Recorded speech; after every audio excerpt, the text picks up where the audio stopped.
Hi hello friends, ఈరోజు నేను మీకు వెజిటేబుల్ బిర్యానీ ఎలా తయారు చేయాలో చూపిస్తాను. చూసారు కదా, పూలు పూలుగా అస్సలు ముద్దగా లేకుండా.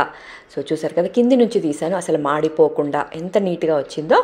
మీరు కూడా ఇదే విధంగా చేసుకోవచ్చు, యాజ్ ఇట్ ఈజ్గా.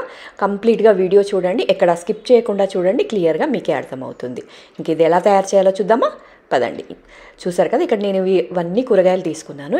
ఇది సోయా చాపు, బఠానీ, ఈ రెండు ఆప్షన్ అండి. జనరల్గా మనం బయట వెజిటేబుల్ బిర్యానీ తింటే బఠానీలు అండ్ ఈ సోయా చాప్ మనకి ఎక్కడ ఉండదు కదా, కాబట్టి రెండు ఆప్షన్. మీకు ఇష్టం ఉంటే వేసుకోండి, లేదంటే లేదు. మిగతా ఇంకా కూరగాయలన్నీ నార్మల్ అండి. క్యాలీఫ్లవర్, బీన్స్, పన్నీర్, కొత్తిమీర, పుదీనా కట్ చేసి పెట్టుకున్నవి, అలాగే క్యారెట్, పచ్చిమిర్చీలు, అలాగే ఒక 2 పెద్ద సైజు ఆనియన్స్ ఇలా ఫ్రై చేసి పెట్టుకోండి.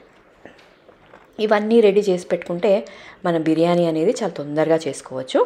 ఇక్కడ నేను ఒక కుక్కర్ తీసుకున్నాను, ఇందులో చేస్తున్నాను కాబట్టి మీరు దేంట్లో అయితే చేస్తారో దాంట్లోనే మనం మ్యారినేట్ చేసుకుందాము. అంటే కూరగాయలన్నీ కొంచెం పెరుగు వేసి నానబెట్టుకుందాము.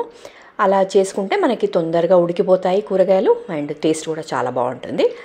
చెప్పాను కదా, మీరు దేంట్లో అయితే చేసుకోవాలో అదే గిన్నె తీసుకోండి. నేను ఇక్కడ కుక్కర్లో చేస్తున్నాను కాబట్టి కుక్కర్లో